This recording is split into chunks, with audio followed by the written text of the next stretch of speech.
This video is sponsored by Skillshare. The first 1,000 people to join with the link in the description get 2 free months to watch thousands of high-quality classes. For most of the world, the term public housing conjures a clear mental picture. At best, it means uninspired rows of the same drab concrete boxes, the Soviet-era copy and pasted urban hell. That, or the poor, run-down, crime-infested bad neighborhood, the place those with no other options end up. For most of the world. And then there's Singapore. There, public housing looks like this, and this. Because 80% of the population lives in one of its 1 million public apartments, they carry no social stigma, and are enjoyed by the rich and poor alike. The small island city-state has adopted such a unique set of policies that the usual measures fail to accurately capture just how far ahead it is. The ratio of median house price to income, for example, is the most common simple way of comparing affordability. It reveals how many years the average person would need to work to afford the average house in their area. Unfortunately, it's based only on privately sold properties, a reasonable standard for most countries but meaningless in Singapore. It also neglects factors like the availability of loans, government subsidies, and national savings funds, all of which help make public housing the obvious choice for most all Singaporeans. Another misleading statistic is the home ownership rate, which would seem to make it only one of many countries where ownership is near universal. Confusingly, this number is calculated based not on the number of adults who own a home, but rather the share of homes occupied by their owner. In other words, a hypothetical city where prices have risen to such completely unaffordable levels that all adult children are forced to live with their parents would technically have a 100% home ownership rate, seeing as every home would still be occupied by its legal owner. So while Singapore does have a 90% home ownership rate, its true accomplishment is 90% flat neighborhood and estate satisfaction, while at the same time remaining affordable for everyone. Somehow, its leaders seem to have solved the problem of housing, that it can be affordable, high quality, or plentiful, but not all three. The question, then, is can these policies be exported elsewhere? Public housing was first introduced on the island with the creation of the Singapore Improvement Trust under British rule in 1927. The SIT was an attempt to solve the city's growing problem of overcrowding. The poor at the time mainly lived in unsanitary slums and high-density shop houses, where they readily spread disease. The situation was made even worse by Japan's World War II invasion and occupation, during which thousands of homes were destroyed and thousands more were haphazardly constructed. When Singapore finally gained self-governance in 1959, just 9% lived in public apartments. While the population had grown rapidly, from 250,000 in 1907 to 567,000 in 1931 and nearly 1 million by 1947, housing had lagged behind. An already dense 9.7 people per building had become 18 in that same period. By almost every measure, the SIT had failed. Major changes were needed, and fast.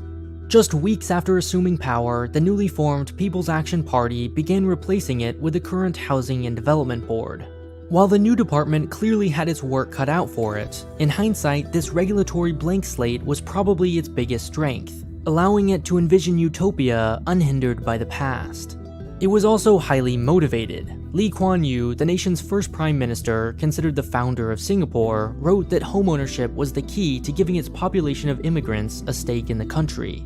Because of this, the HDB was given an extraordinary degree of freedom, including a personal guarantee that money would not be a problem. It was exempted from building ordinance laws and mostly allowed to operate without approval from other departments. Immediately, it got to work.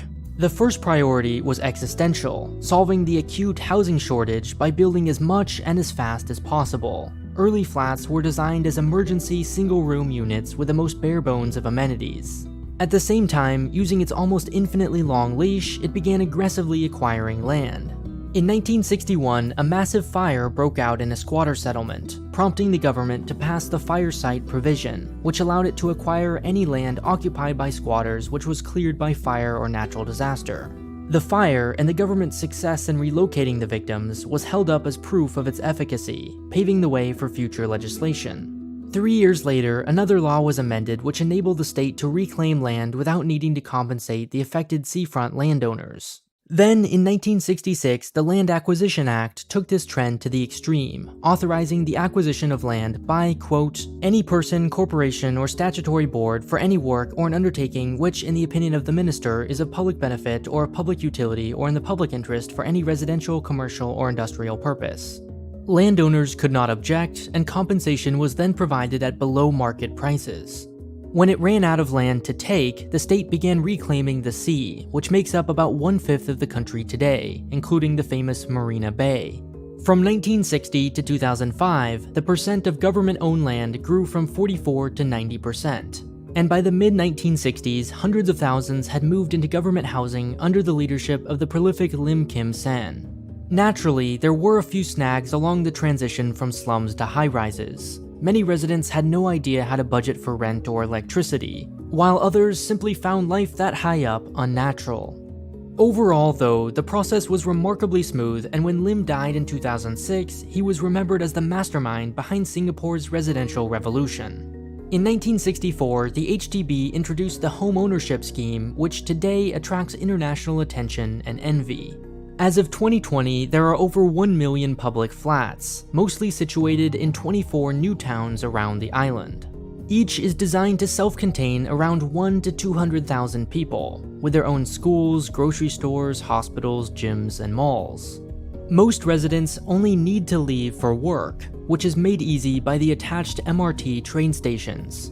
And although their coverage is extensive, areas without them are connected by smaller light rail stations.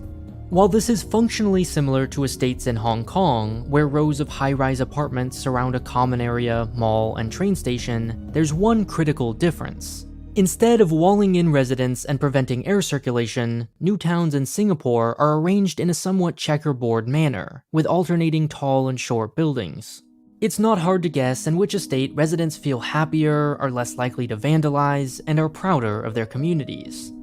Another important feature of its apartment buildings are known as void decks. One floor, usually the first, is reserved as a communal space for Malay weddings, Chinese funeral wakes, polling stations, and other events. The units themselves come in many shapes and sizes, from 1 to 5-room flats and everything in between. There are even executive condos designed, built, and priced by private developers, but subsidized by the government at below-market prices, subject to the HDB's restrictions.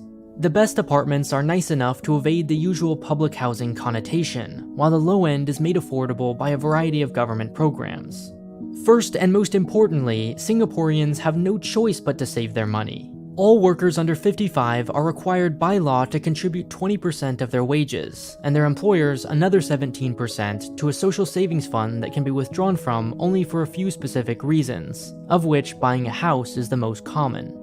In this way, and countless others, Singapore has completely removed housing from the free market. Prices are set based on one's ability to pay, individuals can't own more than one public flat at a time, and although foreigners are not banned from buying, they're required to pay significant stamp duties. The nature of housing is thus a place to live, not an investment. Which is not to say homes aren't assets, they do serve that role, just secondarily. Owners of new subsidized flats are allowed to sell them at market rates after 5 years of occupancy, usually to buyers who don't want to wait the 3 to 4 years for new projects to be completed. Likewise, the elderly are encouraged to sell their flats and downsize. One catch underlying all of this is hidden in the definition of ownership. Here, that means 99-year leases. For the most part, residents are free to buy, sell, and inherit property, with a few exceptions. But the government is always and only the true owner. None have yet expired, but as that date steadily approaches, the question of what happens next looms large, and could present a heated political challenge. In the meantime, there's a bright side to government ownership. It's responsible for maintaining, renovating, and even upgrading public apartments free of charge. Of course, no system is without flaws. There is always a concern that the same heavy-handed policies which make housing so effective will be taken for granted by younger generations, or worse, perceived as a form of social control. Indeed, from the very beginning, Singapore has designed flats with the explicit intent of shaping society. A mild example is the arranging of different size units next to each other to create cohesion between income levels. 2 room units next to 3 room, 3 next to 4, and so on, while 1 and 3 room or 2 and 5 room mixing was said to create more division than unity. More radically, to prevent earlier racial tension created by separate and disconnected communities, public housing follows strict ethnic quotas.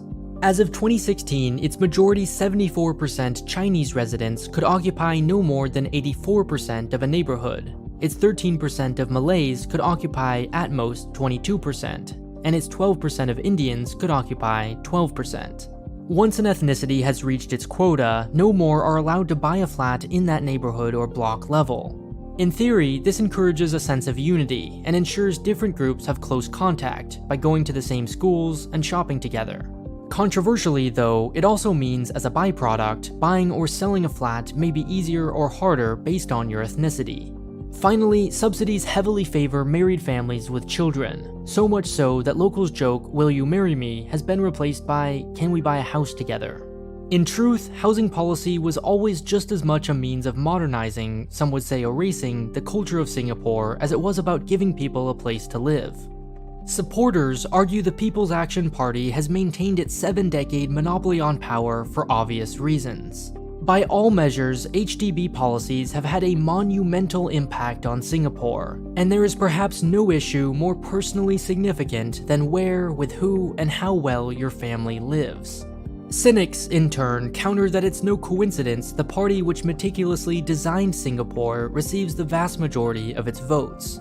To the extent that demographics, family structure, and geography determine voting preferences, one could say, the People's Action Party has a built-in advantage. Naturally, this raises questions about transferability. Setting aside the environment which enabled its housing to thrive, like its disproportionate number of smart, charismatic leaders and its world-class transit system, Singapore's public housing is also inseparably linked to its unique brand of authoritarianism. Where else, after all, would constituencies trust their government to acquire nearly all land and to exert near total control over where and how they live? Even in other autocratic states with similarly absolute powers to the HDB, how could those powers possibly be utilized for the benefit of the people, not merely hijacked for political gain? So while there are certainly lessons to be learned, and indeed some of its state-owned companies have been contracted abroad, it should be clear that its public housing is more an idea than a method. That, despite how tempting it may be to selectively copy and paste from what appears to be a model nation, doing so without the foundation of a strong, powerful, technocratic state would produce only a weak house soon to fall. While we're all stuck in our houses, why not make use of that boredom to learn something new? Skillshare has thousands of creative classes to help you feel more accomplished, fend off boredom, and just generally have fun. I've been watching Thomas Frank's class on how to build and maintain habits, which walks you through the steps of tracking your progress, reviewing your week, and finding apps that work for you. What's great about Skillshare is that the classes are short and digestible, but really shockingly well made. If you're going to learn a new skill, learn it from the very best. The best filmmakers, the best designers, writers, and animators. Skillshare has it all. There's just the right amount of structure and detail to truly help you learn, with enough fun to keep you entertained. Start learning a new skill today by joining with the link in the description. The first 1,000 people will get 2 months of unlimited Skillshare Premium. After that, it's less than $10 a month with an annual subscription.